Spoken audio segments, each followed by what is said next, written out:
It has been a fun ride since interim coach Darren Rizzi took over for Mr. Nice Guy, Dennis Allen. What should we expect the last 6 weeks of the season? And have I been so wrong in saying the Saints have a 0.0 chance to make the playoffs? What exactly would need to happen? Does this team have a miracle in them? We'll talk about that this morning. As always, we will let you have your say, even though it's not Monday. We don't need Mono Monday for you to have your say. Also, Uncle Big Nick and Gabe are here for Best Bets Thursday as we get down to crunch time in the college football season and in the home stretch of the NFL. Well, what are we waiting for? The Dattitude podcast is up next. If you're looking for the latest scoop and in-depth interviews on the Saints, the NFL, the Pelicans, LSU, along with the best bets of the week, then lucky you. Along with high-powered, in-the-know guests who cover our teams, Jim Derry brings plenty of Dattitude. And he'll always tell you the way it is, or at least the way he thinks it is.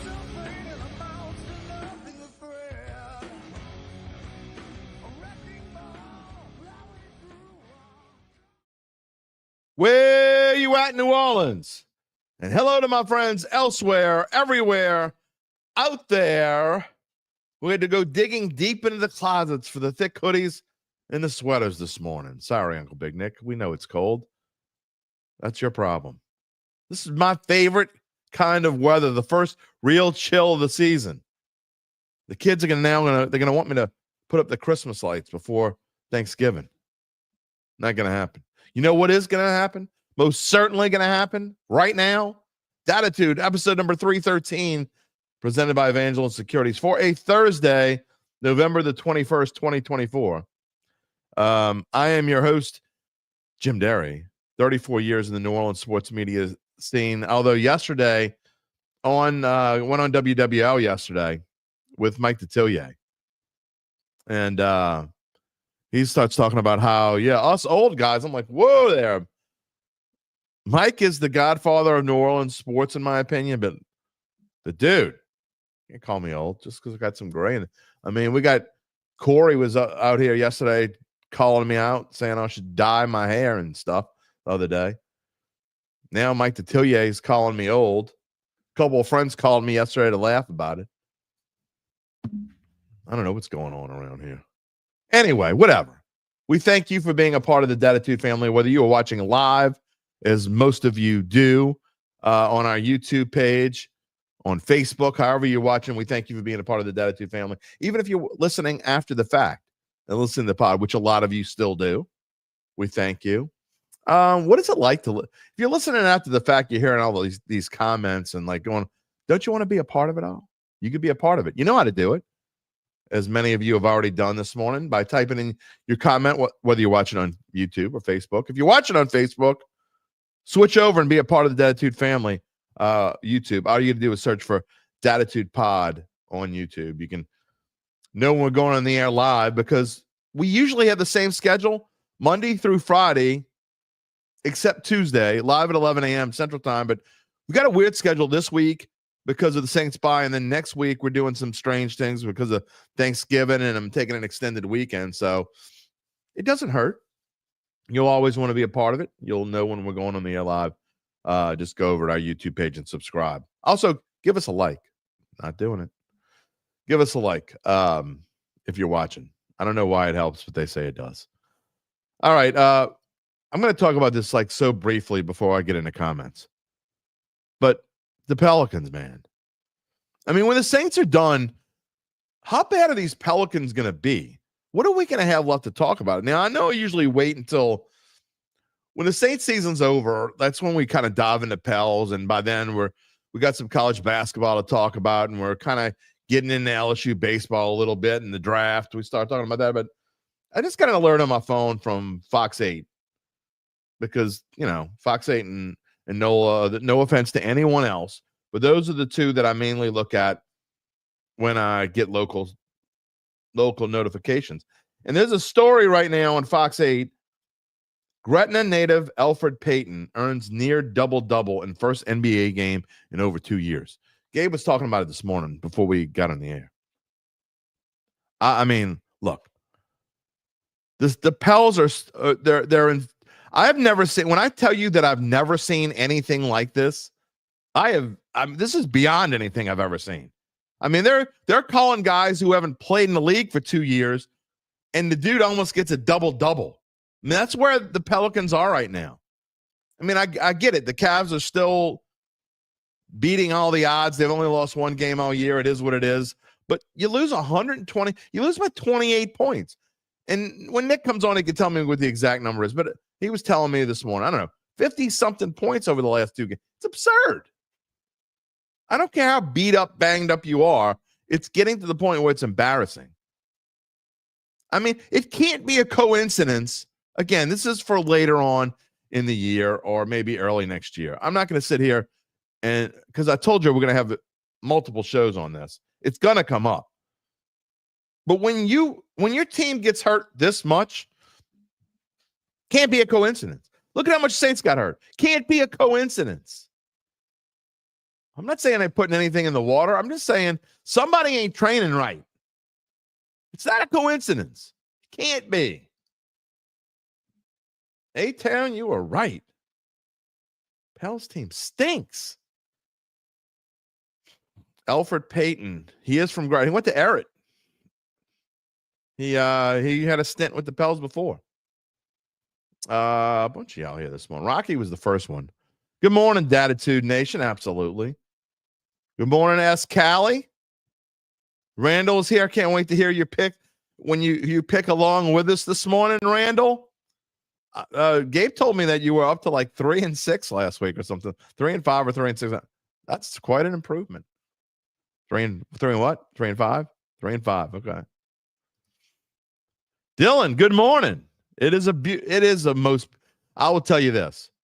If you live anywhere around here, and I know Gabe lives in Houston, it's the same in Houston, I'm fairly certain, but it is absolutely perfect weather. To me, this is, and I said it already, but it's true. You know how I like to talk about the weather every now and then. This is the absolute perfect weather for me. The first real chill of the air. You go outside in the high. When the highs are in the low to mid 60s, that's my favorite. It means it's in the 40s at night. It's perfect. I love it. It's not a Spider-Man hoodie. It's Cubs, man.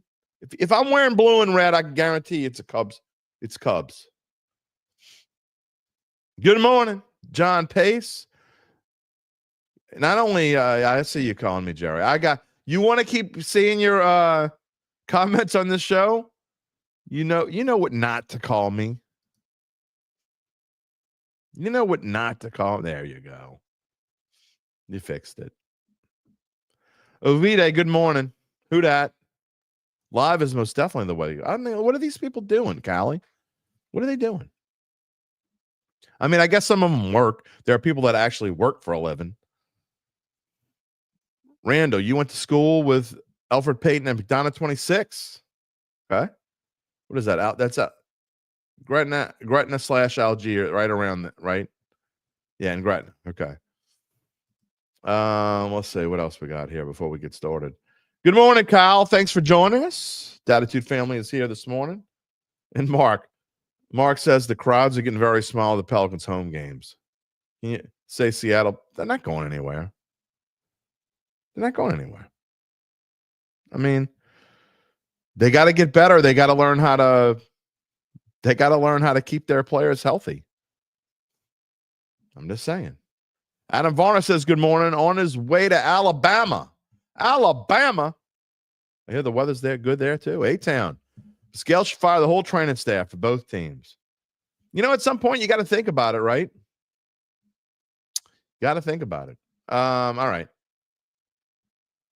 We're going to get to some Saints talk this morning. That's coming up. And, of course, Gabe and UBN already in the green room.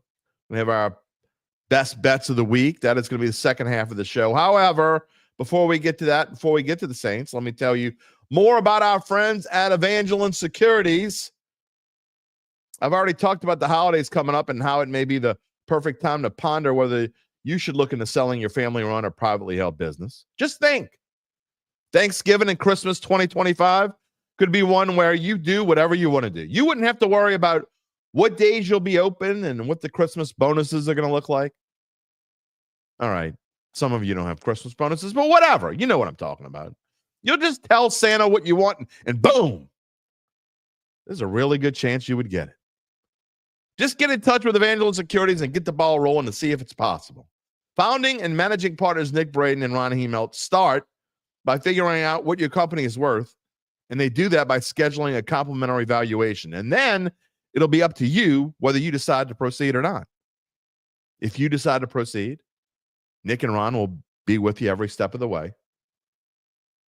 What comes next? Well, we'll tell you more about it in the second half of the show. In the meantime, you can check them out at www.evangelinesecurities.com. Mark, the action training staff for Pelicans and Saints is hamstring central. No doubt about it. Hey, man, what's going on?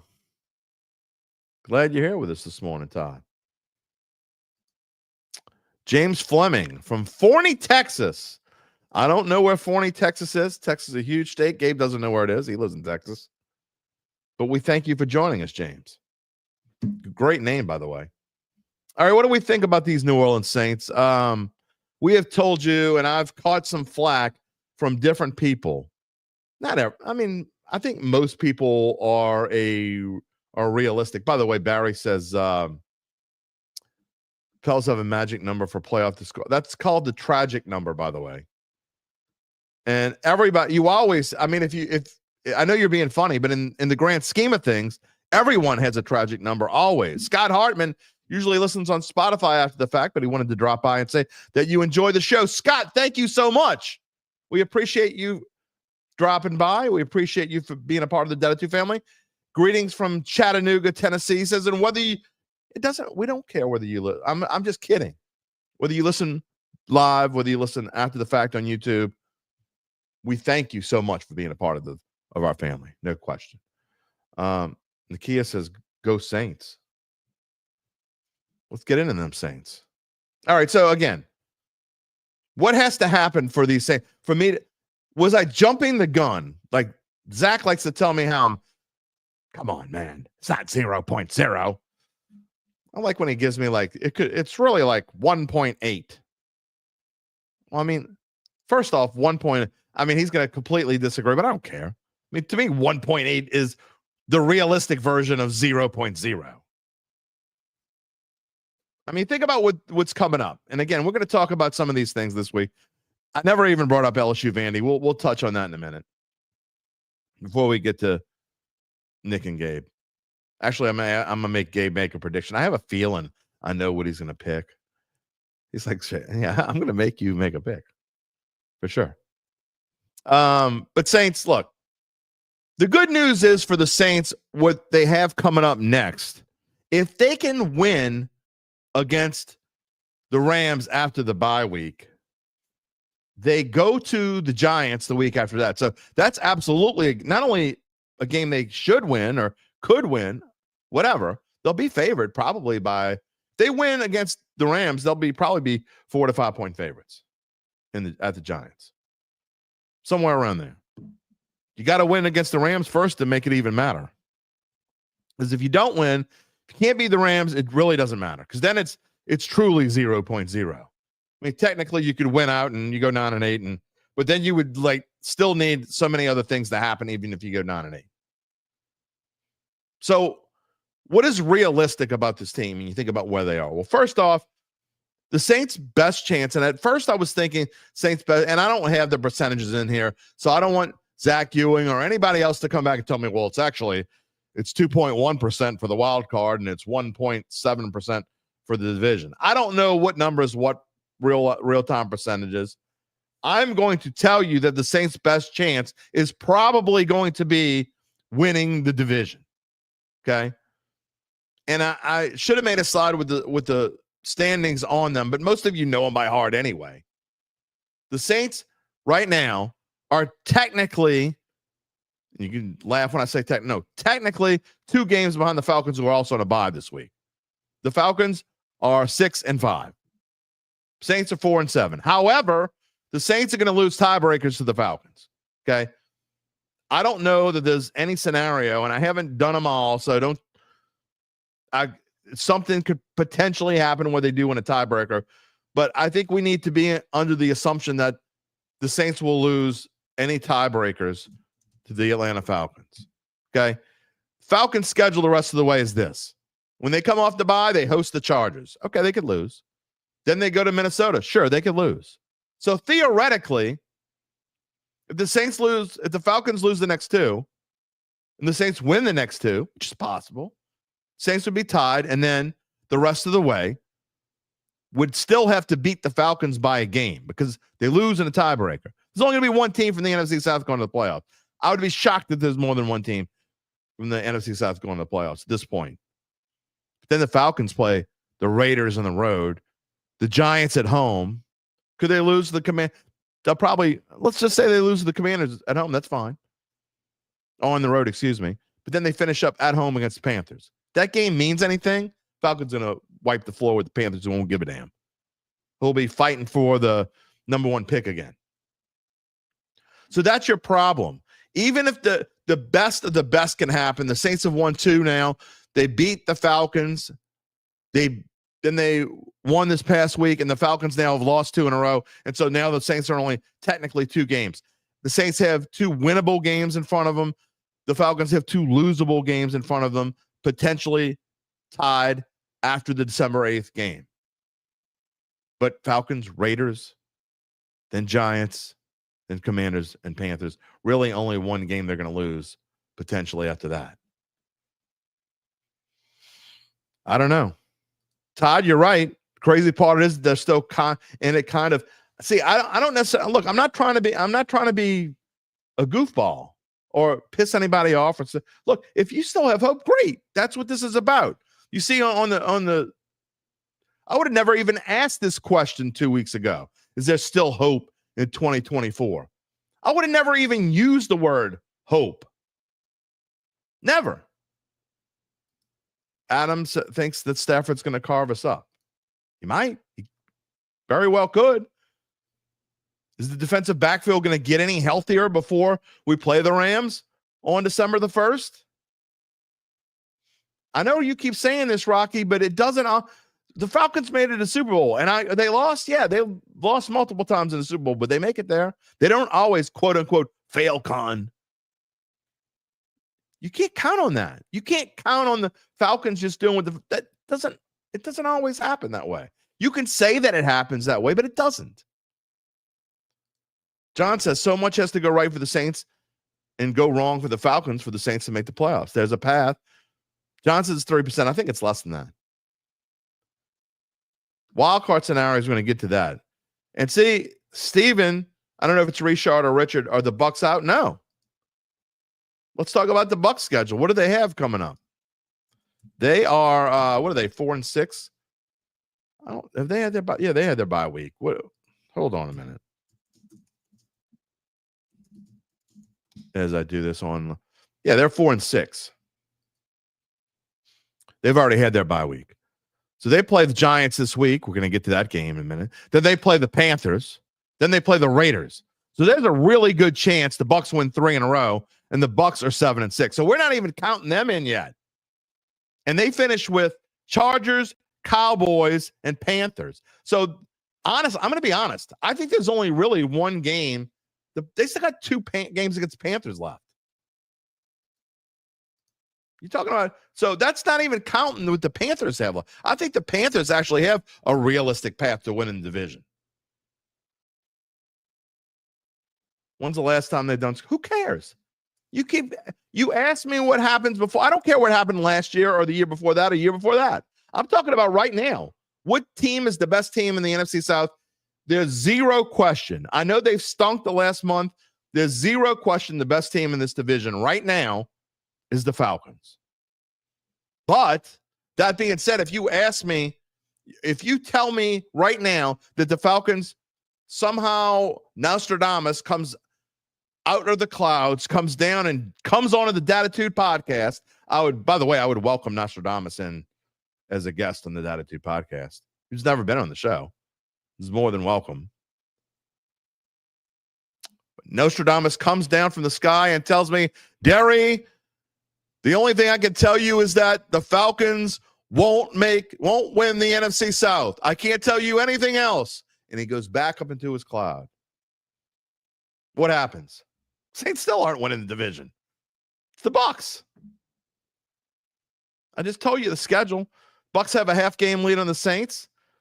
They also win tiebreakers with the Saints. So, I mean, let's get real. That's my opinion. Is it 0.0? Look, in my realistic view, it is 0.0. But Lord knows I've been wrong before. I've already told you. I know y'all would love to see it.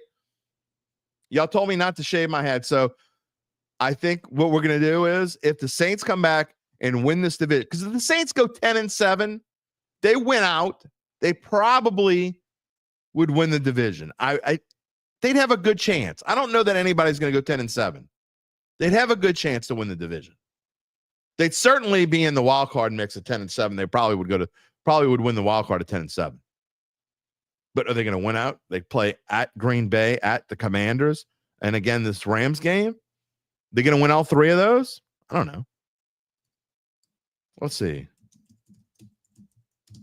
NFC wild card standing. Let's see. Playoff picture as we do this. I should have had this up already.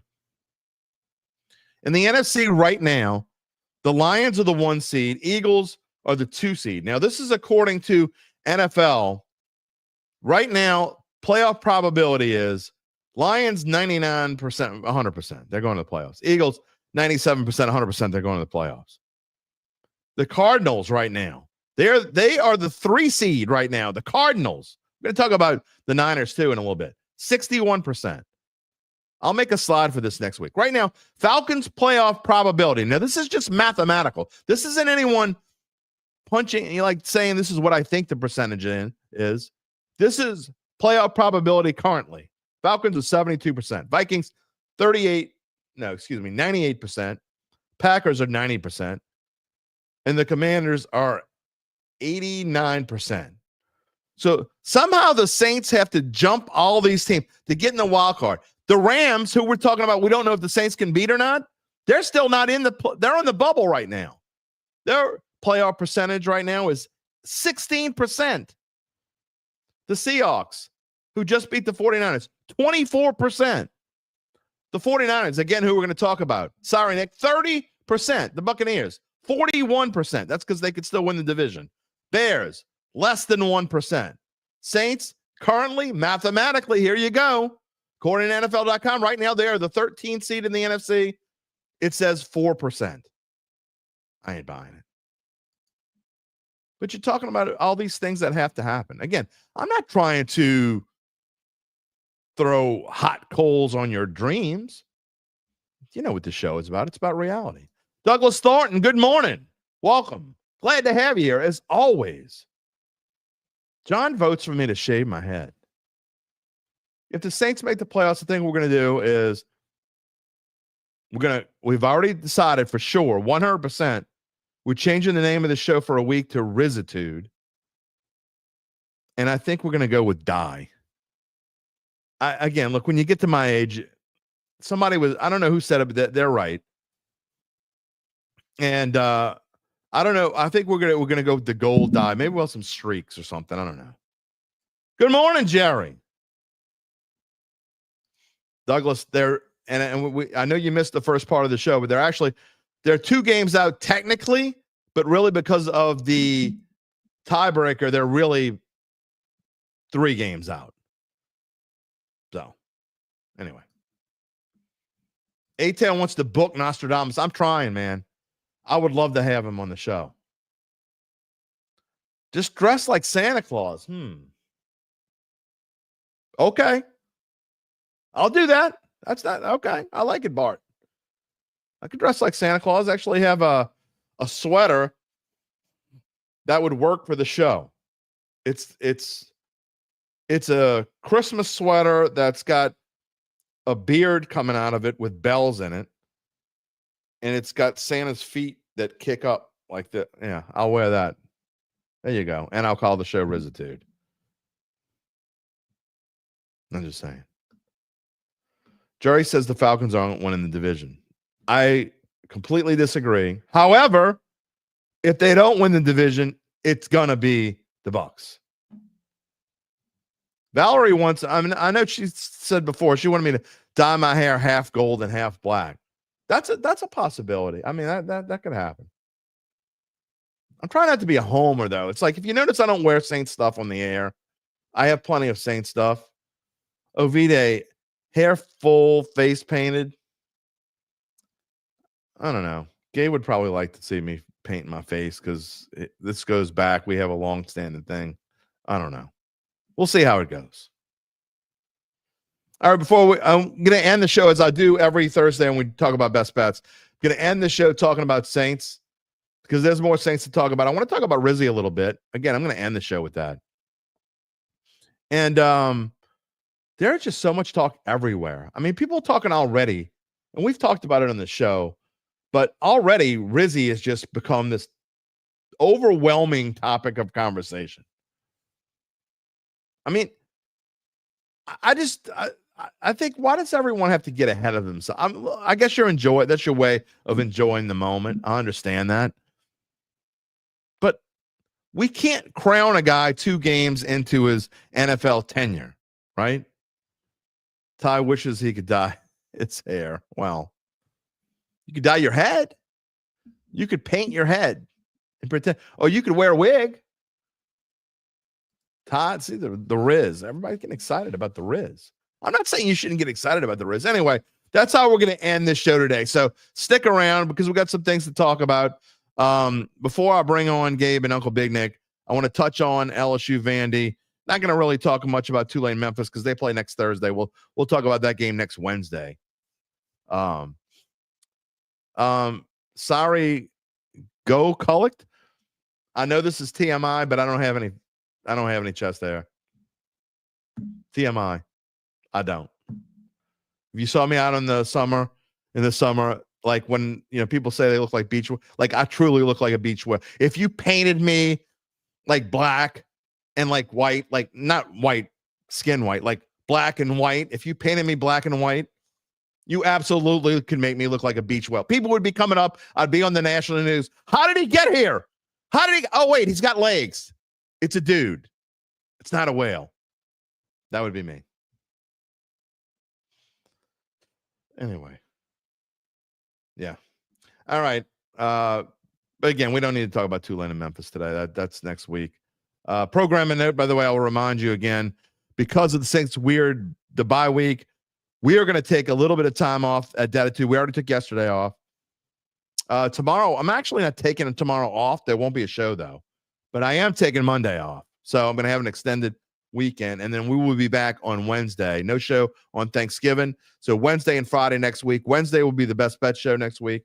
Friday, Larry will be back, and we'll be previewing Saints Rams. So that's what the schedule looks like in the near future. And then the rest of the year, except for Christmas week, and of course New Year. I'm not going to do a show on Christmas or New Year's. But other than that, I think we have a regular schedule the rest of the way. All the way through January, whatever that is. And then the Super Bowl is here in New Orleans. So we'll probably keep this 4-day-a-week show going through, I think, don't hold me to it, but through the Super Bowl, at least the couple weeks before the Super Bowl. We're going to see how that works and goes through. But LSU Vandy, again, I'm going to ask Gabe what he thinks in just a minute. But look, this is the single worst stretch of Brian Kelly's tenure at LSU. There's zero question about that.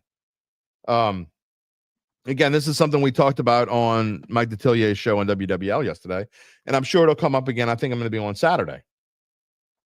I know it's going to be on Eric Asher's TV show. I'll be on that next week. But look, LSU is with I mean, you coming off of a season where you lose the Heisman Trophy winner. And one thing I told Mike yesterday, and I don't think I really thought about it much before, but part of the reason why I think this offensive line was so hyped up, and I did it too. I was guilty of it. Part of the reason why they got so hyped up is because I think Jane Daniels was so damn good that he could escape pressure so much that he made this offensive line look better than they really were. And when you looked at the numbers and how many yards LSU rushed for, it's amazing. You look at those numbers, Jane Daniels had over 1,000 yards rushing. And now you go back and you say, maybe, just maybe this offensive line wasn't that good, and we thought they were because Jane Daniels was that good. Because right now, this LSU offensive line looks like average at best. A-Town, see, here's another thing, and I know you're not being funny, but there are other people that are being goofy about it. What bowl game do I think LSU will be going to? I have not looked at bowl projections. I know Nick probably has, so I'll ask him when he comes on. Gabe might have. I'll ask him in a minute. But whatever bowl game it is, it's going to be a pretty decent one. They're not going to go to I don't even know if this still exists, the Poulan Weed Eater Bowl. I have no idea if the Bahamas Bowl, that's where Tulane's going to go. And I'm not kidding. You say roll wave at number 20. I mean, realistically, what bowl game is Tulane going to go to if they don't make the playoffs? Because they have less of a chance of making the 12-team playoff than the Saints do of making the 14-team playoff. Realistically. But I mean, some LSU fans just aren't realistic enough of what's good and what's not good. You got to remember, they're still building this program up. They got lucky, okay? And they got Jaden Daniels, and Brian Kelly brought Jaden Daniels in, and he was that damn good. And if he wouldn't have been here, where was this program going before Brian Kelly got here? It was going into the trash bin. Coach O was dragging the LSU program into the trash bin, into the dumpster. They were becoming a dumpster fire. They were going back to the days of Curley and DiNardo. That's where this team was going. And he let them out of there. And you guys are spoiled because every LSU fan expects national championship or bust every year. I'm not saying you should or shouldn't. I think it's unrealistic. Nick says Texas Bowl versus TCU. Okay. I mean, that's not great. Is that realistic? I don't know. Not in the trash bin, Rocky. They're not in the trash bin. They lose 3 games in a row. And I know they haven't lost 3 games in a row for a while. By the way, the last time they lost 3 games in a row was the dumpster fire season of Coach O before he got let go. It happens. Every team, even the good ones, even the great programs, go through this. Remember when Clemson was going to be the greatest team since sliced bread? What happened to them? Go Cullicht is right. The Burrow Chase days raised everyone's expectations moving forward. And then Jaden Daniels made people. If Jaden Daniels had that team, he'd have been national champion too. I don't disagree, Douglas. Not at all. That's why it's important to win games you should, because getting beat can happen at any time. Zero question that's true. You have to win the games you're supposed to win. And losing last week, I'm not giving them a pass for losing to Florida. Not at all. They go into Florida and, I thought the line was fishy. I thought they should have been a 7, 8, or 9 point favorite, even at Florida, because Florida's not that good. We're going to talk about Florida Ole Miss in a minute. Florida's not very good.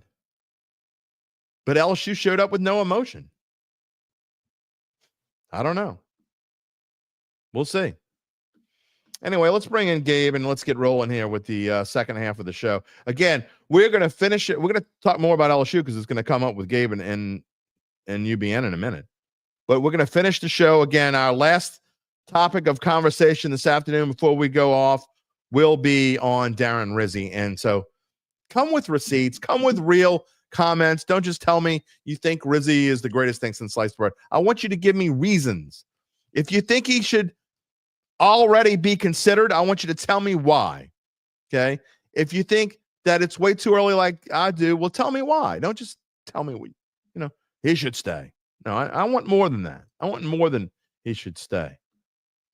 We're going to continue the LSU talk for a second and look, I'm just going to if Gabe pisses me off today, I'm just going to let him say what he wants to say, and then we're gonna move on because you've been ridiculous lately. But whatever, go ahead. The floor is yours, sir.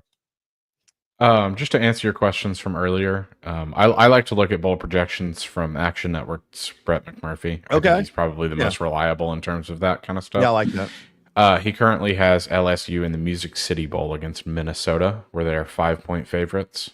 That wouldn't be these. They played there in. I'm trying to think. They were in Nashville semi-recently against Iowa, I believe. Yeah, they played in the Music City Bowl. That was Coach O's second to last year, I think. I don't remember. They've played so many times against Iowa. I think they've played 2 bowls against Iowa, and I think they played them in the Outback Bowl as well. But they also played Music City multiple times as well in the last few years. And then he's got Tulane in the Wasabi Fenway Bowl, where they're 3.5-point underdogs against Georgia Tech. That would be an interesting game. That would be a really interesting game in Georgia Tech's style, which is what's similar to Navy, kind of, which Tulane with better players, with better players, but very similar. And that would be a very interesting game. I didn't realize until I was doing research for an article the other day. Haynes King, Georgia Tech's quarterback, has been super efficient. Very. He's got 19 total touchdowns to 1 interception this year. Yeah. Well, I mean, he doesn't throw it very efficient. Much, but yeah. I know, but still super efficient though. All right. Well, here we'll show this comment. Rocky, I don't know. You're like giving me you're the one that said the Saints are going to be 3-3 after 6 games and blah blah blah. And now you're being like hosing on LSU. What's the excuse when they lose to Vandy? Okay, here's a perfect segue.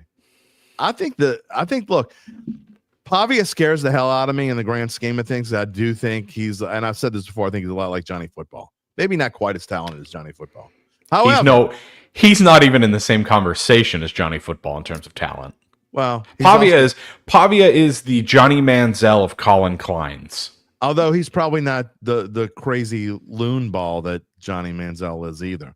That's a whole different story. Anyway, my point is, I think that LSU, if they have any moxie whatsoever, they come back and play well at home, back at home, off of this just fiasco. If they don't play well this week, then maybe I'll start thinking what other people think. But I think they're going to wipe the floor with Vanderbilt this week. I think Vanderbilt covers. Okay. And that's solely because of Pavia.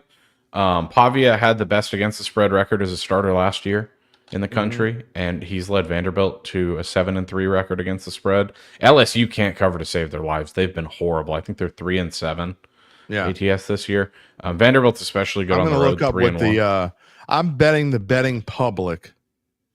I would imagine they're all over LSU. No, I would imagine the other way. Really? I would imagine. Yeah, I would think they're all over Vanderbilt. Let's see what we got here. What time is that game? At 6:30. 6:30. All right, let's see. I got to go down here and look. Oh, here it is. 81% on Vanderbilt. Really? I thought people would look at this as a somewhat bounce back. I think Vanderbilt as an upset pick is way too public. People love the hold on. I got receipts, buddy. I don't want to hear it. Nope. That's not what that you did say they needed to, but you also said they would. You said they would finish 3-3. And then you came back when they won their first 2 games and you made sure you let everybody know. I got receipts, pal. We don't do that here. Because when I'm wrong, I tell you I'm wrong. The same works for you guys too. You said after they went 2-0, see, I told you they were going to go 3-3, and you said it multiple times. If you want me to go back and get receipts, I can. I appreciate you being the Dattitude family does not get exempt from receipts. Here, I tell you when I'm wrong. I tell you when you're wrong too. Go ahead, Gabe. I definitely tell you when Gabe's wrong. Yeah, that's not very often though. Love it. All right. So anyway, you would take Vandy in the points. I would take Vandy if I had to play this spread. I wouldn't play this spread at all. I have not before a few minutes ago when you said that we were going to talk about this game. I haven't thought about this game. Thinking about this program pisses me off and gets me upset. I hear you. So I don't want to do it. My favorite play from this game though is the under. The teams are 8-11-1 combined toward the under this season. I just think it's going to be nasty. I think it's going to be a nasty game. Yeah, and I think Caden Durham wins it for LSU. I think he's going to be the key. Douglas Thornton says game will be about pride. LSU wins big. Florida is a pride breaker. The only thing that scares me about that, Douglas, is, and Uncle Big Nick and I talk about this, two of the sharps that we listen to a lot, and they have what's called, quote unquote, the dream crusher game. Every team, not every team, but most teams have a quote unquote dream crusher game every year. LSU had already had their dream crusher game, so I think that's maybe we should have foreseen that they were going to play crappy against Florida. Doesn't give them an excuse for losing by any means. But they either come back this week, they've already had the dream crusher, now they can play like themselves, or they just don't show up. And so I think to Gabe's point is, even though if I were forced to take a side, which I'm not, I would take LSU minus 7.5, but neither one of us are playing this game. Nope. Because I think we both feel like either way could happen, right? Yeah, I'm not touching this. Yeah. All right. All. Well, and just one question. I mean, we've seen LSU fans jump all over Brian Kelly. mm-hmm. Can you imagine what'll happen if they lose to Vanderbilt and Oklahoma? No, man. And we'll have to talk about it. I mean, no, I can't imagine. It would be basically Dennis Allen on steroids with Brian Kelly. I mean, that's where, Danetta wants to make sure that I'm putting respect on Tulane. I'm not disrespecting on Tulane. I'm just telling you realistically where I think Tulane is. And I've said this, and I caught some grief on social media this week and last week because, and I truly believe this, if LSU played Tulane, even now, even though they've lost 3 games in a row, win big. I think LSU would win big. I don't care where they would play. LSU, the only thing they don't match up well against Tulane in is LSU would allow some points because I do think Mekhi Hughes would be able to run on the Tigers. But in the grand scheme of things, Tulane couldn't stop LSU at all. Like, I think LSU could score in the 50s against Tulane. I think LSU would win. I'm not saying they would. I'm saying they could. And I think LSU would win by at least 10 points. The spread would probably, if I had to guess, and I guess we could try to find out a way looking at power ratings, but if I had to guess, LSU would probably be about a 10-point favorite over Tulane. It's my guess.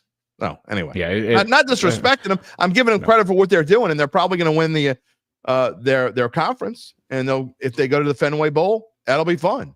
But to me, they're just not. They're not nearly as good as LSU. They're not as good as everyone says they are. No, if they play in they're the a good SEC, team. they'd win maybe 2 games. Yeah, and that's if Mississippi State was on their schedule. That's twice. Yeah. So anyway. All right, give me your best bet. We got to move on. Uncle Big Nick has been waiting, and I know he's chomping at the bit to get that bad taste out of his mouth from last week. What is your best? By the way, you were 6-3 the last 9 weeks, I believe. I think I went back, so. Which is really good. If you took out that dumb teaser I told you not to play, you'd be 6-2. We don't tease college games, so other than that one silly thing that you put in that was almost sure to lose, you're 6-2 the last 9 weeks. So that's very impressive. What you got for me this week? This is going to shock you considering my pick last week. Okay. Cleveland Browns money line. Done. Why would I think that shocks me? Just because we were all I'm over gonna get into that game in a minute. Steelers. Okay, yeah. I'll throw out some numbers for that game and some reasonings to why the Browns are my pick. But I thought after last week, after we put so much confidence in the Steelers, just some numbers. These are courtesy of Alan Saunders, who is a Steelers writer. The Steelers have never won a road divisional Thursday night game. They're 0-7 all time and 0-5 under Mike Tomlin. Okay. Tomlin is 2-8 on the road in his career in Thursday night football. Straight up. Wow, didn't know that. Yep. So I like the Browns. I think it's once again going to be a nasty game, as every other AFC North game is. I agree with you, but I think the value lies with the Browns at home.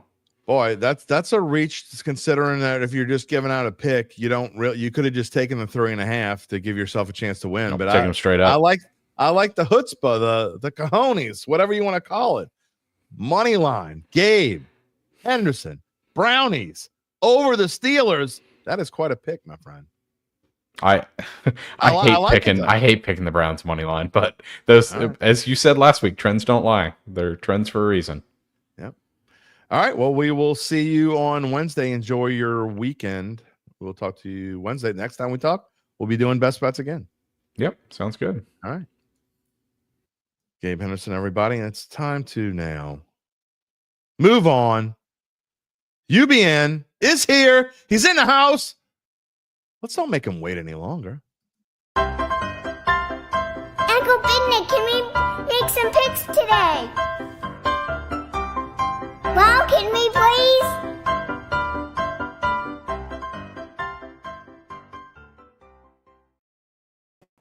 Now you happy? You got the song. You need to move up closer to the screen or something. There you go. All right. Look. It's funny, and I'm just going to jump right into this. I'm not going to waste any time.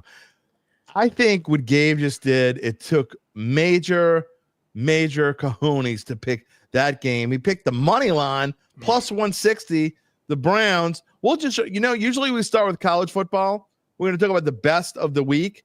And if anybody in the chat wants to make their picks as we go along, you're more than free to do so. We know that Randall loves to make his picks as well. You're more than welcome here. But let's start with Thursday night football. Steelers at the Browns. This just seems to me, when I looked at it, I'm like, this number stinks to high heaven. My power ratings say it should be Steelers -6.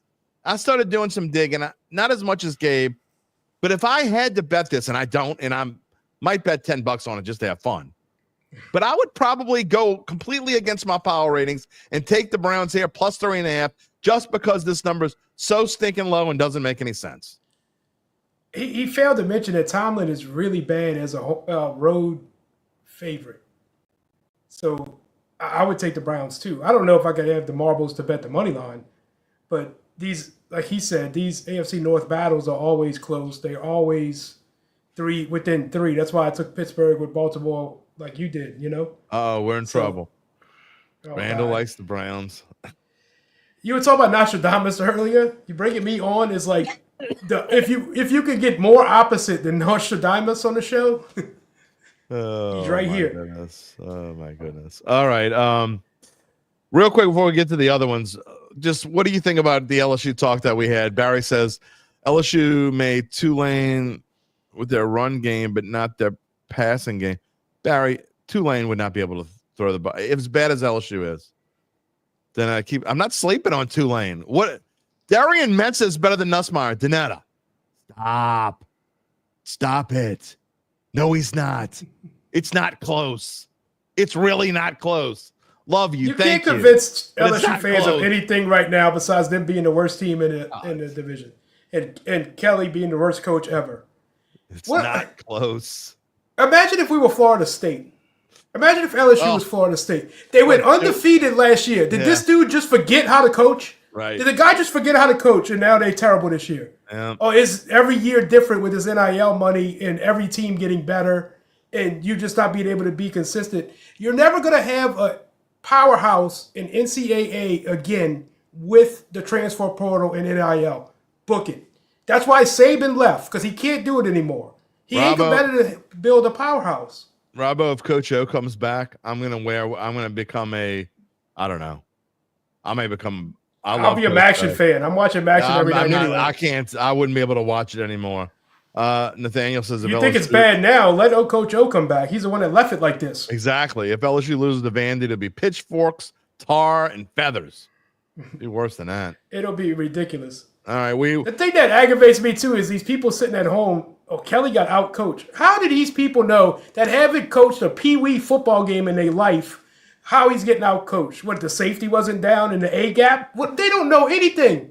And, he got out coached. They hear little words on TV and they come up with that. Exactly, but that's okay. That's how. Look, that is the average fan. Not everybody watches this like we do. Okay, Douglas Thornton says, "Why does Tulane play in a different division than LSU?" Be real. Exactly. I mean, I'm being honest. And Donata, I know you probably don't pay attention to this much. I'm not being mean at all.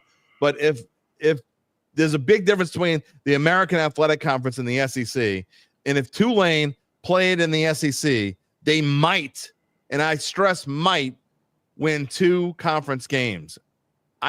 They might win 1. They beat Mississippi State, but they lost pretty significantly to Oklahoma, who's probably in the bottom 4. Who's the worst team in the, yeah. I mean, they're not the worst team, but they're in the bottom 3 or 4 of the SEC, Oklahoma. And they gave up 34 points. Oklahoma doesn't score on anybody. Exactly. Apathy says, well, whoever called the run up the gut on 2nd and 12 in Florida's red zone is an idiot. Probably should stop calling plays. I don't disagree with that at all. I don't disagree with that offensive coordinator being terrible. Yeah, that's all right. All right, let's move on. I want to talk about we started here with Pittsburgh and Cleveland. Might as well stick with the NFL. And I've got a pick on this game. This is in my best bets, okay? This is in my best bets, so I am not going to give my opinion on this yet.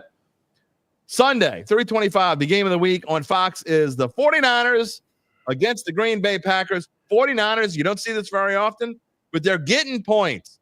2 points at Lambeau Field. All right, I can't make a pick on this game until I know if Bosa's going to play and if Purdy's going to play. Purdy didn't practice Wednesday, and he's got a bum shoulder right now. He was wearing a sleeve on his elbow, on his right elbow. So I don't know if he's having elbow problems. It's the first time he wears a sleeve last game. Bosa went out, and it's like the defense forgot how to defense. Like, I know he's good, but is he the whole defense? I don't think so. Yeah. It's just Geno Smith tore them up when he went out. And I just don't have no faith in this team right now, especially if Purdy's out and Bosa's out. If you want to bet this, I'd bet it now. Because if they announce Bosa's out and Purdy's out, yeah, I've already seen it starting moving. Well, it's actually moved towards San Francisco a little bit in some books. So Purdy is who he is, but he's a tough SOB, and if he's missing practice, he's really hurt. Yeah, Robbo asked what's the temperature in Green Bay. I believe what it's I saw. It's snowing right now. Not for the game. It's not for the game. Right now it is. It's supposed to be, I think, upper 40s with a chance of rain, with a very slight chance of rain. I believe that's what I saw. And I'm not a meteorologist. Jim is the weather guy on the show. But if it's highs in the 60s here, it's cold in Green Bay. Probably a good chance.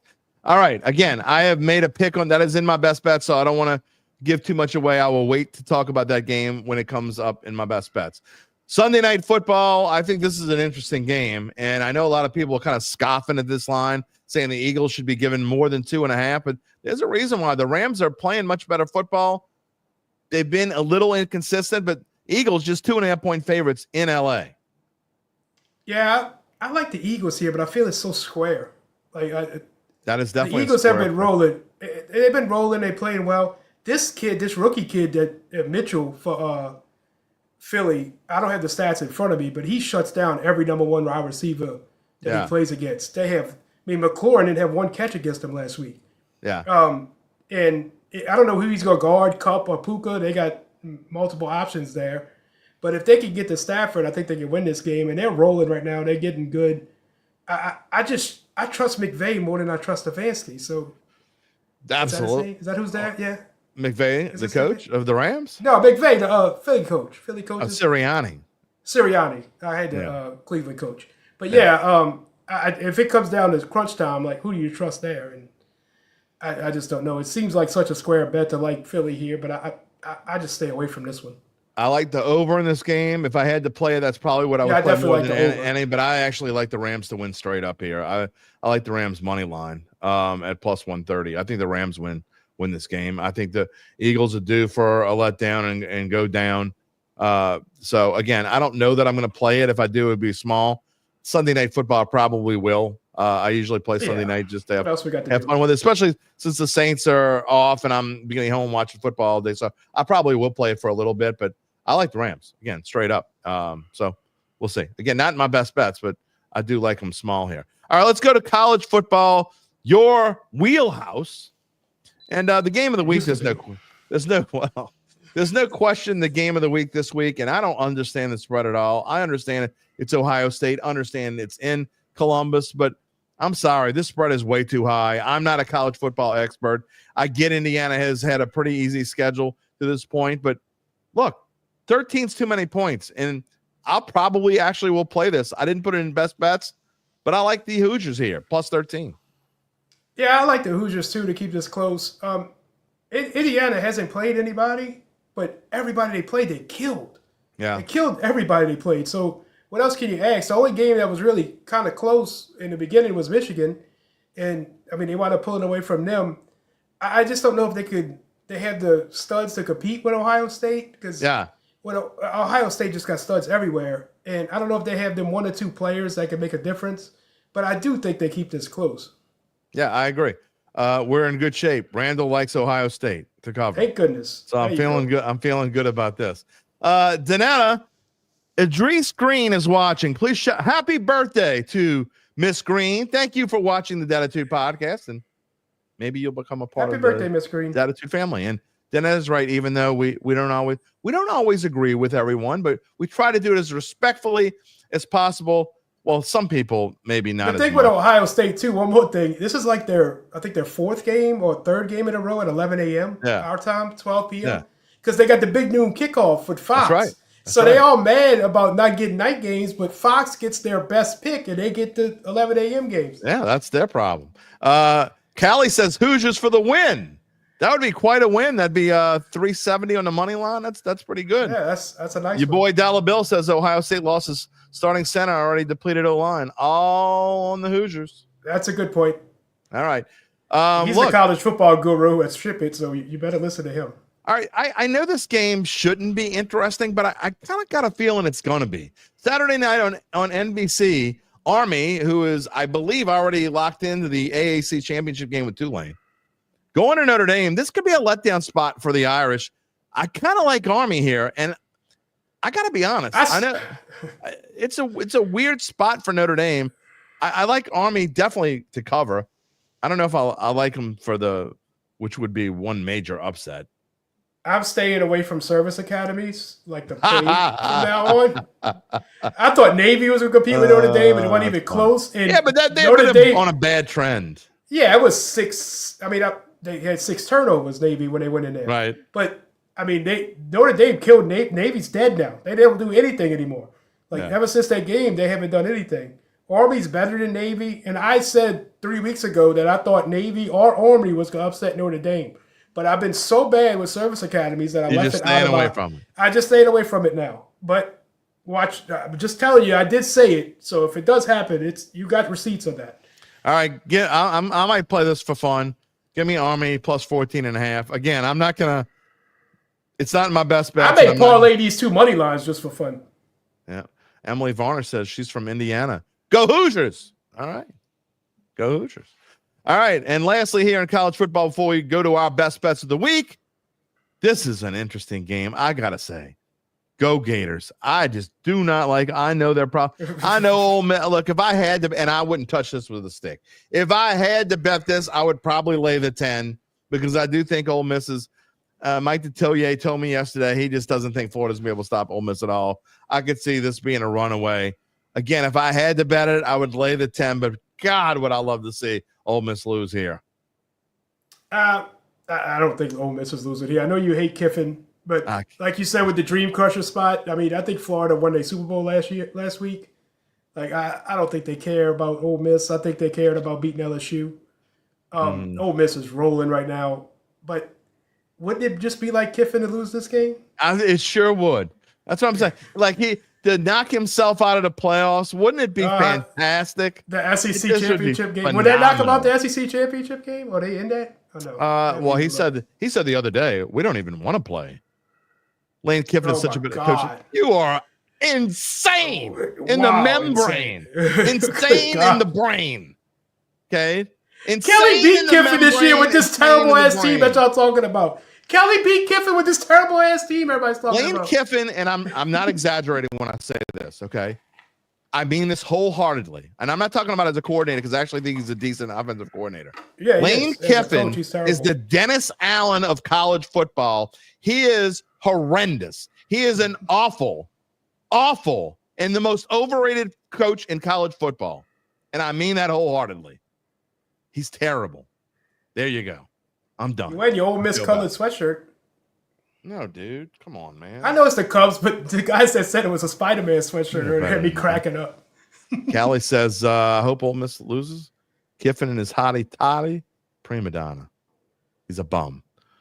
What's Brian Kelly one that Kiffin hasn't? Who gives a shit?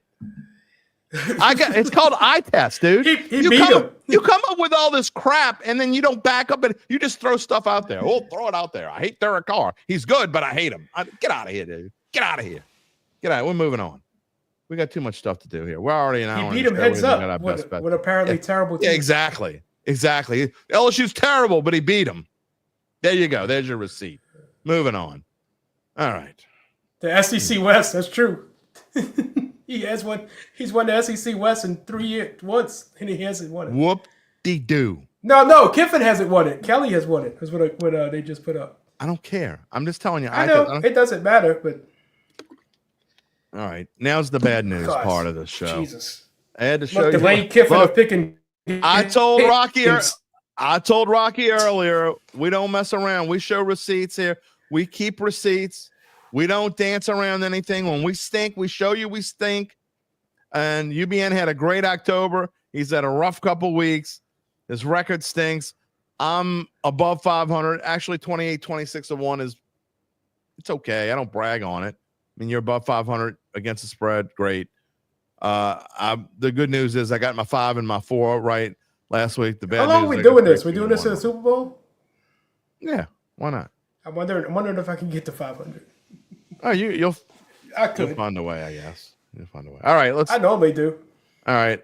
I just got a feeling you're going to have a good week this week, even though I got to be honest. I don't like a lot of your picks this week. But that being said, I just have a feeling you're going to have a good week. So we'll see, which I'm contradicting myself. Let's get it started. You open it up with, and this is one of the ones that I actually, if I had to bet this game, I agree with you. But it's Miami's my knockout pick, so I kind of hope you're wrong because I really don't want to sweat here. New England plus 7.5 against the Miami Dolphins. Just give me a backdoor cover, Jim. Come on. Well, how about I mean, I don't care. Look, as long as the Dolphins win, I really don't care because I'm not betting this game. I would not bet. I wouldn't touch this game. But what's your reason? I just think this is too many points for a division game. I mean, New England's trending up. Miami, what have they done? I just don't know what they've done this year. They haven't impressed me much. New England always plays bad against Miami in the Brady Belichick's era. But This is a new era. I just think it's too many points. That's why I'm taking it. I just think Mays coming along. He's playing well. I could see them keeping this game close. Yeah, I hear you. And I don't dislike this pick at all. I'm just saying I hope you're wrong. Only if this wasn't 7.5, it would be nowhere near.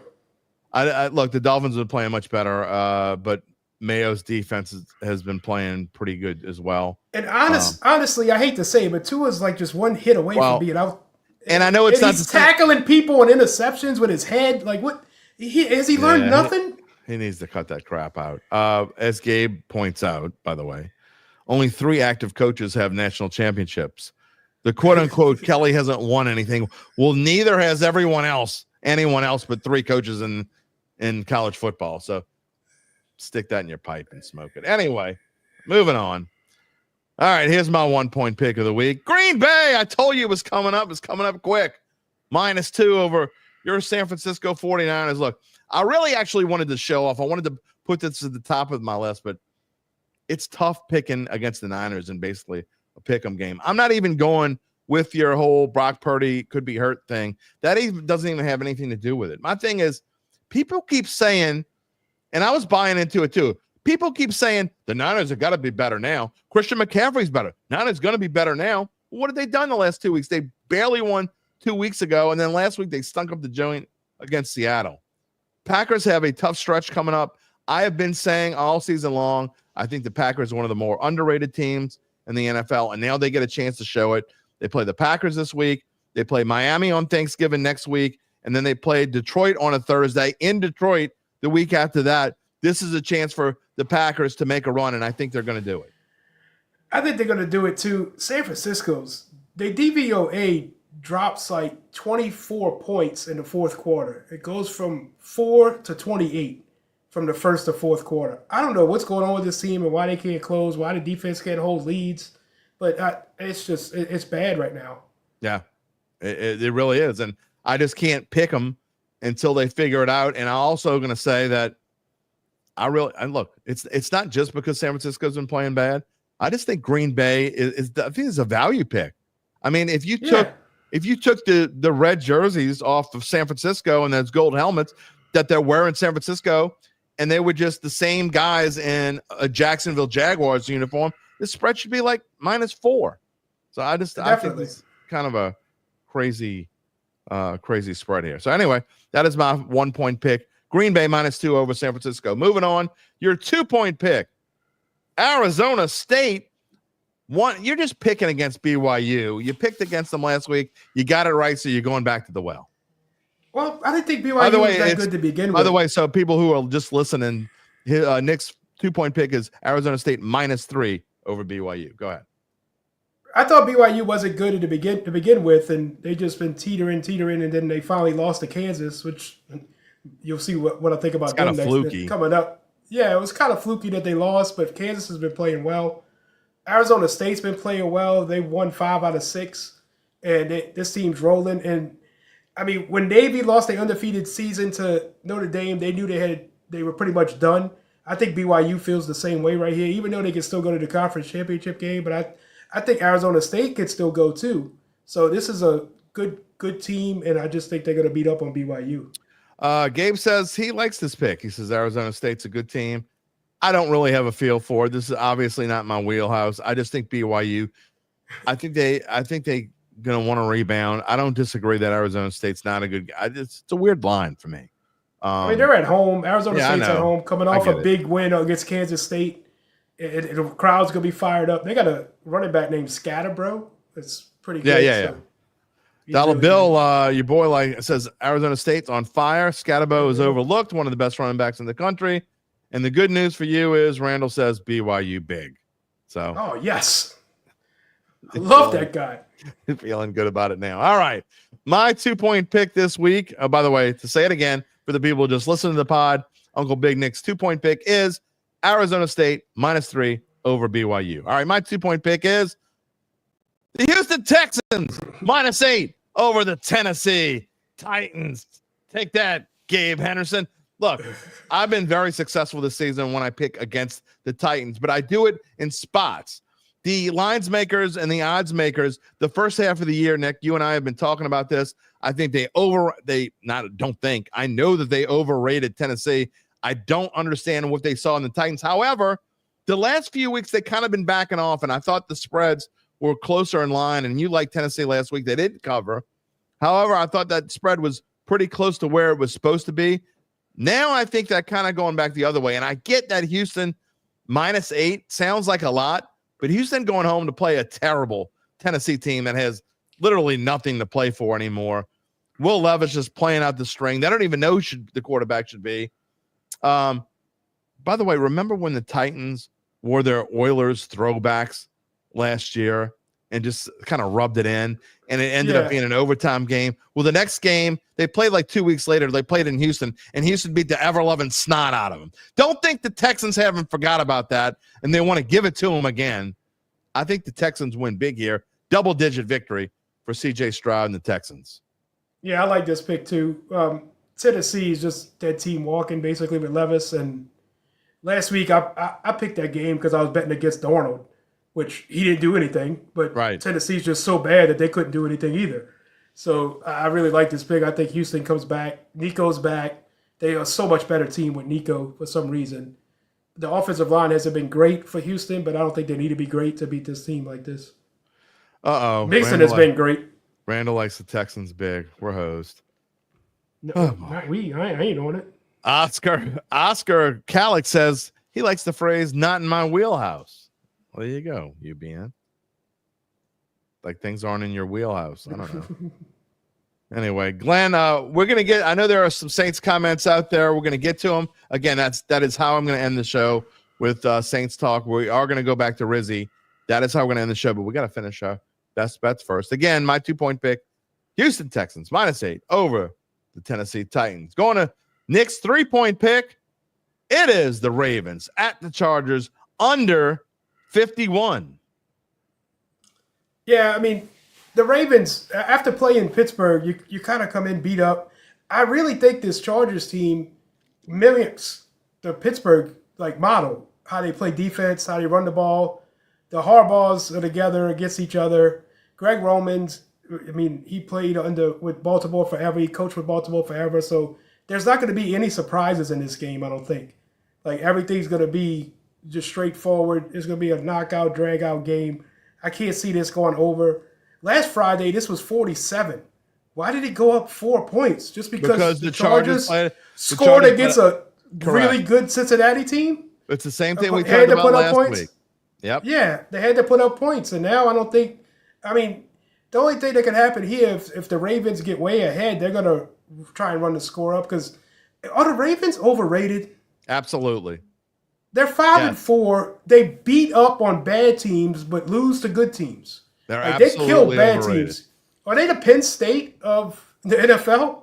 Well, I mean, I don't know how many times I need to say they're just – I don't think this core of team – they need more than Derrick Henry to win a Super Bowl. I don't think they're ever going to win a championship with this core in there.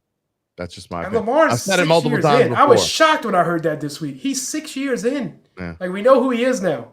Well, I'm just going to say this is a complete coincidence. I promise you. And it's interesting. And Danetta's taking the Ravens. I'm staying away from the Chargers. In my NFL picks column this morning, I picked the Chargers to cover, but I picked the Ravens to win. But it wouldn't surprise me at all. Not even a little bit if the Chargers won this game. In fact, they might be the better team in the Harbaugh Bowl. I'm going to say this. Again, complete coincidence. I picked the same exact thing in the same exact spot.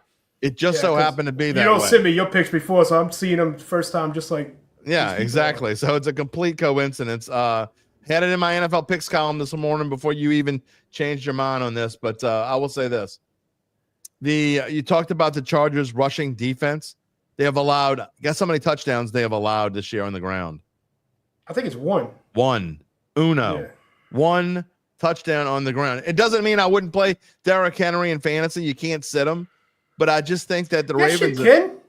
You can. I mean, because they don't use them well. It's crazy. They run them like 11 to 13 times. They should be running them at least 20 to 25. You going to sit him? I don't have him. I would. If you would? Depends on who I have. Yeah. I ain't ever sitting Derrick Henry. So I don't care who they play. Anyway, I think this is going to be Lamar's going to have to throw the ball kind of game. And you didn't tell me to sit Lamar. I have him in both of 2 leagues. My prediction the score in this game is Ravens 23, Chargers 22. Wouldn't surprise me at all if it was like 20-19. I just think it's going to be a lower scoring game. So Nick and I are on the same thing here. We'll see how it goes. All right, Uncle Big Nick's probably good for you. 4-point pick. By the way, we both like Ravens under 51 at the Chargers. If you're listening to the pod and you can't see the screen. Nick's 4-point pick. Last week he loved the Jayhawks. He's just a Dion fan. He's loving him some Coach Prime. Colorado -2.5 over the Jayhawks. I do love me some Coach Prime. He's got these boys playing well. Kansas had their, like I said, with Florida, they beat BYU. They're 4-6 team now. Colorado's rolling. I can't see Kansas putting up a fight. I mean, I can see them putting up a fight, but I can't see them winning this game. Colorado's just playing too well right now with Travis Hunter and Shedeur Sanders. And I don't know if you heard what Dion said this week. They asked him about Travis Hunter. He's staying in Colorado? No, I heard him say he's not going anywhere. No, about talking about Travis Hunter tackling ability. He said if a quarterback has a lot of tackles, he's not playing quarterback very well, which is kind of true. That means you're giving up a bunch of catches. So, yeah, that's what he said about it. I ought to go back and look at how many tackles Prime had back in his career. I bet he had a few. He said he used to tell people in the huddle, like, if he comes at me, y'all better get him before he gets to me because I ain't tackling him. By the way, Danetta says Lamar's better than Lemon Carr. What do Lamar Jackson and Derek Carr have in common? 2 things. They've never won a Super Bowl, and neither one are ever going to win a Super Bowl. So they actually have something in common, those 2 guys. Just saying. All right, moving on. So just to make it clear, if you listen to the pod after the fact, Nick's 4-point pick, Colorado -2.5 over the Jayhawks of Kansas. My 4-point pick is the Indianapolis Colts against the Detroit Lions. And this is completely a fading the public kind of pick. Everybody loves them some Detroit Lions. I was all over the Lions last week against the Jags. This is a different kind of game. Okay. this is a different kind of game. I've been pretty vocal on thinking that the Lions are one of the more overrated teams in the NFL. I still believe that, but what is the deal, Nick? Whenever you try to debate, I don't know what it is about the Lions. When you try to debate someone about the Lions, and it's like the casual NFL fan, usually the younger crowd, they think the Lions are going to win every game by 30. And if you tell them that they're not that good, then they want to just like kill you on it. Do you want to just put up my 5-point pick now? We just talk about the game? Sure. We'll put up your 5-point pick right now. It's over 50.5. One thing about this Detroit team, if they're going to get up, they're not going to stop scoring. So I really like the over in this game. I think Indy could put up a fight and put up 20, 24, maybe 30 points against this Lions defense. They lost their linebacker. They lost Hutchinson. I mean, I just don't. At some point, them defensive injuries has got to come up. I can't pronounce the linebacker's name, so I'm not saying it. You know what I'm talking about with the blonde hair, the Lions. I don't know who you talking about. He put it up. I can't say it. Oh, Anzalone. Alex Anzalone, former Saint? Yeah. The former Saint. He went out with a broken forearm. Okay. But I didn't realize that. Like I said, that didn't Detroit even affect my pick. I know, but the last couple of weeks, that's just why I like the over. Because I just think the defense, you ain't better keep taking these injuries and keep keeping up like you're doing. Last week, it was like, last 2 weeks with Detroit, it's like they're getting a huddle. They're like, hey, you want to score a touchdown this drive? Okay, I'll give it to you. But, I mean, it's been too easy for them. They got to come back down to earth at some point. They are going to come back down to earth. And Richardson played his best game of the year last week. He seems like he's playing better. I just could see this happening. What do you think would happen if Detroit and Buffalo meet in the Super Bowl in New Orleans? Them two fan bases, broken tables, just I'd catch some hell because I'd be completely wrong. Because Randall says the Lions are going to the Super Bowl, which is completely. Who doesn't think the Lions are going to the Super Bowl? Exactly. Everybody thinks the Lions are going to the Super Bowl, which means. And when does it ever happen? When does it ever happen when everybody says they're going and they go? Never. Or hardly ever. They're not going to they're just, you know why they're not going to the Super Bowl? I got 2 words for you. Dan Campbell. He'll screw them up some kind of way. He's not a good coach. He's just not. He's a great motivator. But as far as a coach, he's going to screw something up at the most inopportune time, and he's going to do it in a huge game, and it's going to cost him. The Lions weren't very good in the playoffs last year. They're not going to do it again this year. Anyway, to go over, I've got Colts plus 7.5. over the Lions. I think the Lions will win, but I think it'll be a struggle. They've continued to follow up really good games with games in which they struggle. Nick likes the over 50.5, and I got to be honest, I don't. The one thing about the Detroit Lions, though, if they get home field advantage through the playoffs, it might be hard to beat them in that dome. Of course. They'll be tough to beat, but you guys look, the Bucs almost beat them in Detroit last year in the divisional round.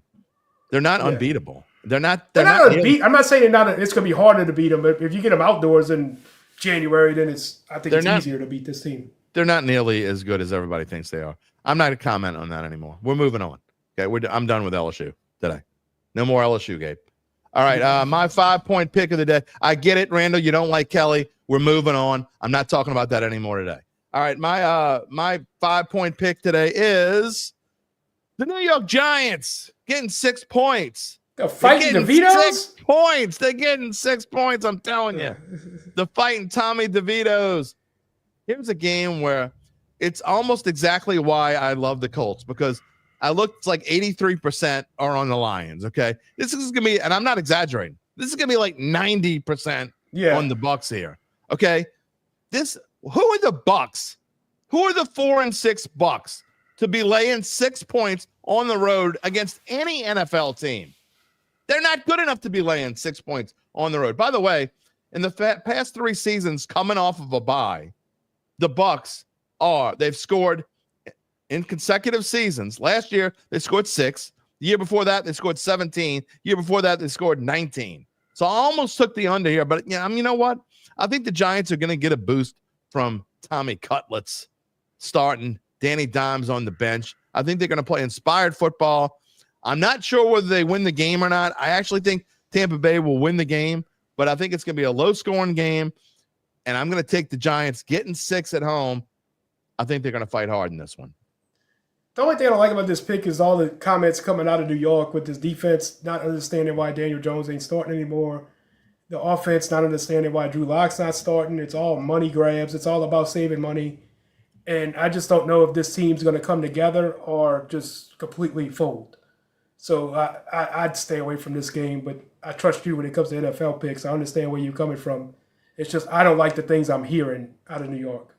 Yeah, I don't either, but I'm telling you, when you know as well as I do, in the NFL, when somebody makes a big change, it often gives a spark. And I'm not just doesn't have to be a coach. In this case, I think it's a I understand it gives them a spark. I totally understand where you're coming from. I just don't like what's being said. Danetta hopes the Bucs lose. She's right. And now I feel really good because Randall says Tampa covers, so I'm feeling even better about it now. But again, this is just an anti-Aunt Mabel and Drunk Joe at the bar. Yeah, I totally get it. I mean, if Bucs might win by 3. It might be 19-16. Just a terrible game. There ain't no telling. All right, final thoughts before we move on. I think there's a 0.0 chance I go 1-4 again this week. Are you thinking you go 0-5? I can do 0-5 or 2-3. I don't know. I just think there's a 0.0 chance I go 1-4. I already told you I like, even though I don't necessarily love your picks, except for your 3-point pick, I love that one. That's perfect. Let's move down to 5. I just have a feeling like you're going to do really well this week. We'll see if I'm right or not. All right, we will see you next week. It's going to be you're going to have to tape your segment next week because you're going to be on the road driving. When we're taking I could do it from the road. Is that like safe? I don't care if you want to do it from the road. If you want Cindy to drive and you do it from the road, you're more than welcome to. Do you think you'll be able to? My daughter's eyes would be stuck in the back of her head from all the eye rolls from me talking on here if I do that in the car. So we'll probably record your segment next week. Either way, you won't let me do it from the beach. Well, it's not that you can't do it from the beach. You won't be at the beach yet when we go in the air, right? Maybe. I may leave Tuesday. All right, we'll figure it out. To be continued. Either way, we will see you next Wednesday here on Dattitude. Oh, yeah, I'll be here regardless, live or not. All right. Enjoy your weekend. You too. All right.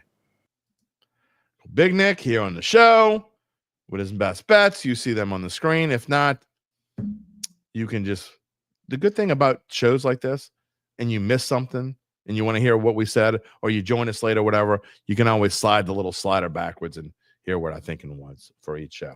All right, again, as I told you, we're going to finish this show talking about Rizzi. So now's the time to get in your comments about Darren Rizzi. Before we wrap it up, we told you earlier we will let you know more about how Evangeline Securities can help you figure out what your family-run or privately held business might be worth and whether it's time to sell. How do they do it? Well, after their complimentary valuation of your company, if you decide to proceed, native New Orleanians Nick Braden, Ron Hemelt, and the folks at Evangeline will begin an extensive auction process among established private equity funds from around the world. Around the world. They'll maximize the return process for the founder and his or her family. I also told you earlier, if you end up selling, you'll have a direct line to Santa. I mean, only Nick and Ron have the number. The first thing they do when you sell is they make a call to the fat man on your behalf. They told me that if I sent 5 businesses their way by Christmas, they would make a call for me as a bonus. So y'all need to get cranking. I need to get in touch with the fat man. There's some things I need to do here to this studio. So call Evangeline. They're the top producer on their platform. Very few companies like them in this area. None with their dedication and success. They are fully licensed and ready to serve you. So get in touch with Dick and Ron about what's really important. You know what it is. It's the rest of your life. You can find them at www.evangelinesecurities.com. Okay. I'm going to go back and put the original screen back up. As we talk about the Riz, there was a couple comments. Rob Fan Guy, all Rizzi has done is win 2 games the team should have won. All that should do is keep him in the conversation for assistant head coach if he's kept as special teams coach. I always wonder, though, Rob, and I guess it doesn't matter. I mean, because I agree with you. Does a coach who gets a taste, who gets a chance to be a coach, even in an interim capacity, does he want to come back as anything but a head coach? That's what you wonder. Again, it doesn't really matter in the grand scheme of things. I don't know. Apathy. Rizzi has to give me 2-1 versus Commanders, Green Bay, and the Rams to sell me on the full-time head coach conversation. Saints won't or shouldn't be favored in any of those games. Excuse me. Sorry. I agree. Chances of them winning those 2 of those 3 are slim. I won't say none, but slim. And even if they do, they still have to win the other 3 that they're supposed to win. Raiders, Giants, and I don't know. Who's the other one? I forget. Brain cramp. Brain fart. Hold on. As we do this live. Raiders, Giants, Bucks. I mean, they're not even really supposed to win. Bucks, that's on the road. They'll probably be underdogs. I don't know. Yeah, Bucks, as Gabe's telling me. I just don't think they're going to do it. I mean, and if they do, so you got to add that one in. Can they go 3-1 in those games, including the Bucks? Can they have to finish 9-8? I mean, if they go 8-9, are you thinking about keeping Rizzi? Unfortunately, this team probably is. I know you hate when I use this phrase. I don't even like it. Loyal to a fault. Glenn Fisher wrote this back about 20, 30 minutes ago. We will see the Rams. Our one-team car hasn't beat yet. I didn't realize that. I'll see if they can turn it around. And right now, the Rams are full strength with their weapons. Yeah. Chris, Saints often win in Tampa. It's true. But I can tell you right now, if Tampa has to win and the Saints are out of it, Bucks are going to beat them. Apathy. Bucks are so goofy at home versus they are. There's no doubt about it. Rainy Cajun can't offer the fat man just pumpkin spice. Boy, do you own part of the pumpkin spice latte pretzel company, Rainy Cajun? You've been throwing them out there. Danetta says this team would have to be 10-7, which means they have to win out for her to consider Rizzi. Look, here's what I think about what's going to happen. And we only got a couple minutes left in the show. We got to close this thing out here. But I will say this. I know this franchise, all right? I have either covered them or followed them very closely for almost my entire existence on this earth. Okay? I know where they stand, and I know how they work. If this team finishes 7-10, he's going to get consideration. If they finish 7-10, it means that he went 5-3. Okay? I'm not telling you whether I think he should get consideration. I'm telling you that he will get consideration.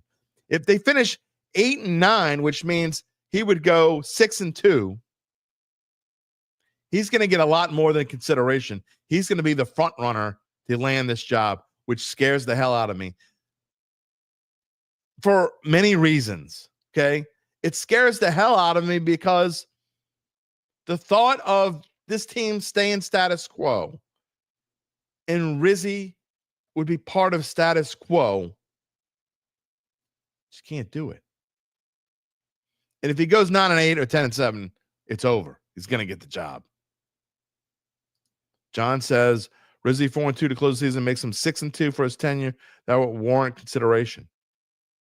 But 4-2 to close the season means the Saints are 8-9. It means you're kicking the can down the road again because you think this team is going to be good again. We're going to have to do this crap all over again. All over again. What does this have to do with anything, Rainy Cajun? Do I trust Rizzi over DA? You better believe it. I don't get what that has to do with what we're talking about. Nothing. You could think Rizzi's 28 times better than DA. That has nothing to do with getting away from this team's past, which is what they need to do. I don't know. Nathaniel Sherman says no self-respecting coach, i.e. Ben Johnson, would take the Saints job. Now, I don't think Ben Johnson would take the job, but I don't necessarily agree that this job is not going to be taken by someone that's respectable. Chris Roth, to go to your question, how attractive is this job? Top candidates. I don't think Ben Johnson's going to want the job, but there are going to be plenty of people who want this job. Plenty. It's an NFL head coaching job. There are only 32 of them in the NFL. Think about who's going to need a coach in the offseason. I mean, who needs a coach? Jacksonville's going to need a coach. Would you rather coach Jacksonville or the Saints? Jacksonville. Why? Because of Trevor Lawrence? Give me a break. I don't necessarily want to go to Jacksonville. Chicago, the Bears. You going to resurrect Caleb Williams? You think you can turn the Bears into something? Maybe. Maybe you can't. Who else is going to be up? Giants? Just because it's New York? What about, I mean, why would you want to go to New York? They're stuck with Danny Dimes. Either that or they're in dead cap hell. I don't want to go to the Giants. Dallas? Maybe. Sure. I could see Ben Johnson wanting to go to Dallas, but I'm just talking about, you asked who would top candidates consider coming to New Orleans. Sure. I just don't think Ben Johnson wants to come to New Orleans. Jets, as Gabe says? Maybe. Would you rather go to the Jets? They need a quarterback. Rocky says the interest of Aaron Glenn exists within the front office. Sure. Again, I'm going to say what I've said multiple times here. Nothing against Aaron Glenn, and he may be one of the top candidates. I just think this team needs to rebuild from the studs up. It means I think Mickey Loomis needs to go in an advisory role. Again, he'll only do that if he wants to. I'm okay with Kai Harley being GM. Young. I want youth. This team needs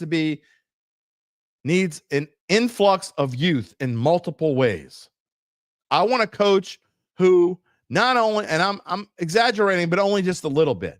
I want a coach who's never played for the Saints, never coached for the Saints, maybe never even worn black, doesn't have any black and gold in his wardrobe closet. Randall says he completely agree. Need an offensive-minded coach that's not in the building or tied to Sean Payton. No one tied to Sean Payton. No one. They need to interview outside candidates, but Riz should be considered. Why? Because he's won 2 games in a row against an Atlanta team when he got this huge bump, this emotional lift, and a Browns team that's now 2-8. Big whoop. I don't know. Chris says he'll let Johnson know if it's good to take. Doesn't work that way. Trust me. Ben Johnson, I don't think he's waiting anymore. I think he's going after this year. I can't look. This is off the topic a little bit, and again, a topic for the offseason, but I can't wait to see what Dan Campbell's going to do when he loses Ben Johnson and Aaron Glenn.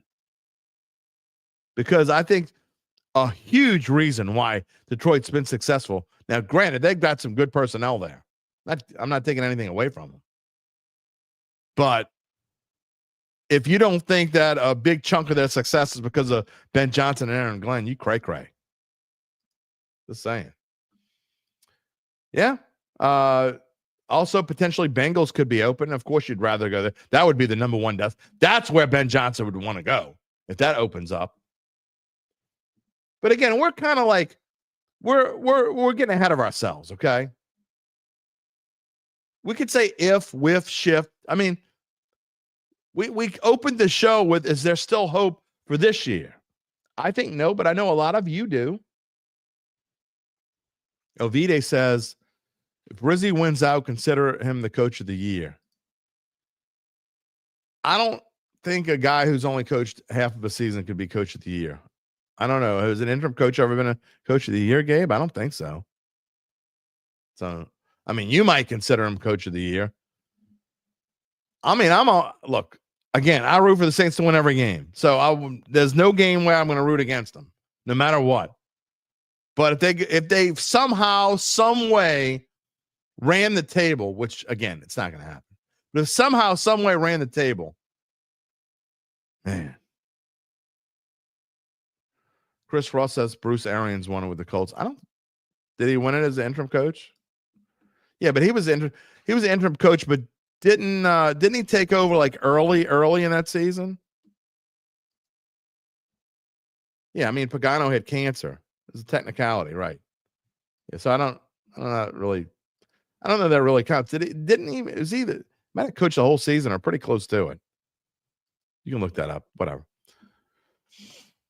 So I don't know that I don't think a coach who's coming in again, this is a doesn't matter scenario. It's not going to happen.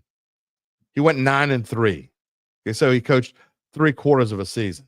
I don't think a guy who coached half of a season could win it anyway. Beyond all that, 10-7. Saints going to go 10-7. Chances are, well, according to NFL.com, they're 4% to make the playoffs. I think it's 0. But even at 4%, I don't know. Plenty more to talk about as we go forward with this. I mean, it's just what to expect after the bye week was one of the questions. And look, I'll say this. I think that the Saints are going to play with effort. I think they're going to play with heart. I mean, the good news is I don't think we'll see any more of those just games where they just didn't show up, right? I don't think anyone expects to see that anymore. I don't. I expect them to play with heart. I don't want to give any spoiler alerts, but I don't think the Saints are going to beat the Rams. I don't think they match up well with the Rams. But that being said, as I shake the desk here, that being said, I do think the Saints will play hard, play with heart, and play well for them going forward. Cannon McGee says he just has a feeling that, I assume you mean Rizzi, going to win it all. I don't see what's special about these upcoming teams. Dude, are you kidding? They don't match up well with the Rams, number one. Number two, you think they don't match up well with the Rams? I give them a less than 10%. And whatever the money line is on the Commanders game, I can tell you right now, spoiler alert, I will be taking the Commanders money line. I will be betting on that game some kind of way because the Saints can't stop mobile quarterbacks. Even when they were good, they can't stop mobile quarterbacks. And Jaden Daniels is going to light the Saints up like Christmas, like a Christmas tree, like the bonfires in the river parishes. Not only that, you think the Saints are going to go to Green Bay the Monday night before Christmas and win at Lambeau? Are you insane? That ain't happening. So just those two games right there. I think the ceiling for this team right now, I predicted 7-10 before the season, so I'm going to stick with 7-10, even though I think 6-11 may be more likely. I'm not going to get away from my 7-10 now. But I think 6-11 is more likely. That being said, the ceiling, in my opinion, for this team is 8-9. They are not beating Washington. They are not beating Green Bay. Can they beat LA? Yes. I don't think they will, but they can. They should beat the Giants. They should beat the Raiders. Buccaneers, 50-50. What does play well for them mean? It means exactly what it says. Play well for them. They're not very good. So play well. They're 4-7. You can't figure out what play well for them? You can't figure out what that means? If you can't, I know you went to Jesuit. You should be able to figure that out. You're smart, dude. You should be able to figure that out. Come on, man. You need me to help you with that one? Nathaniel says he's off the bandwagon. He's off topic, excuse me. Is he still on the I don't know. Are you saying you're still on the Penning bandwagon? Do we keep MVS? He's 30 years old. I would say no. But okay, as taking Cedric Wilson's spot, maybe. Cannon Tampa Bay's beat up right now. Well, they're getting Mike Evans back. That's a start. We don't have Lattimore anymore. He's going to cover Mike Evans. I don't know. I mean, I picked him to have a dog fight with the Giants. So we'll see. That's a long way away. But I just don't think this team, look, the Saints, because they played well 2 weeks in a row, doesn't make them a good football team, okay? Again, I'm going to go back to what I said before week 1. So they were a 7-10 football team. Because they won the first 2 games, didn't really make me change my mind. I said, if they won in week 3, I might have to change my prediction. They didn't win in week 3, and I didn't change my prediction. I still think, I mean, would they have been better than a 7-10 team if they not lost 7 in a row and they'd fired DA earlier? Of course you love me. Right back at you. Rainy Cajun. Shaw grads always take pot shots at Jesuit guys.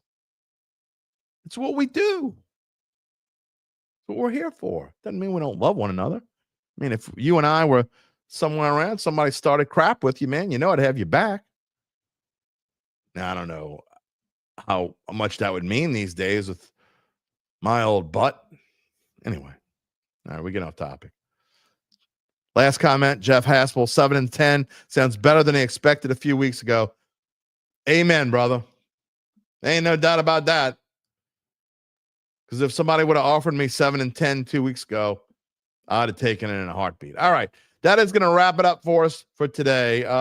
Program and notes. I told you all this before. I'm going to tell you again. I'm not taking tomorrow off, but there is no show tomorrow. Okay. I'll be working in the office, getting some things done, trying to change the look a little bit. I'm going to be working on that. Some other things that I have to do related to work. And so we're not going to have a show tomorrow, but I am going to have a 3-day weekend, Saturday, Sunday, Monday with the bye week. I'm just going to sit and I'm going to enjoy football on Sunday. I'm going to sit because the in-laws are about to come in town. I love them to death, but there's a lot of people coming in town. Our house is going to be full a lot next week. So I'm going to relax on Sunday before the calm, before the storm, so to speak. And then I'm going to take Monday off and then get back to it on Tuesday. And we will be back here on Wednesday for Best Bets. No show, obviously, on Thanksgiving. And then Friday, next Friday, a week from Friday, we'll preview Saints Rams. Larry Holder will be on the show. Check me out. I believe I'm on WWL radio again tomorrow afternoon with Mike. He had asked me if I would do it. I said yes. There was no final confirmation, but I think I'm on WWL. I know that next one, I'm not on Eric Asher's Monday radio show because I'm taking the day off, but I am going to be on his TV show next Wednesday on WLAE. I think you can also watch that on YouTube. So there you go. I'll be around. Plenty for us going on. Want to thank UBN. Of course, I want to thank Gabe for doing all that he does as always. And we hope you can come back and join us next Wednesday. Again, we'll have another Best Bet show just like today. We'll have a topic, probably looking ahead, seeing where this team is. A reminder, if you haven't already done so, to subscribe to our Dattitude YouTube page. Click the little bell to receive notifications when we go on the air live. If you haven't already done so today and you're watching on YouTube still, give us a like, thumbs up. We love it when you do that. Also, you can find us wherever you get your podcasts, including Apple, Spotify, and many more. And you can find a replay of the show on NOLA.com/sports. Everyone have a wonderful weekend, glorious weekend. Enjoy this perfect weather. Again, as I think this will be our final Friday off of the year. I think. We'll see. We'll see you on Wednesday. Everyone, take it easy, my friends, whether you have in-laws coming over or not. We'll see you next week. If you're looking for the latest scoop and in-depth interviews on the Saints, the NFL, the Pelicans, LSU, along with the best bets of the week, then lucky you. Along with high-powered, in-the-know guests who cover our teams, Jim Derry brings plenty of Dattitude. And he'll always tell you the way it is, or at least the way he thinks it is.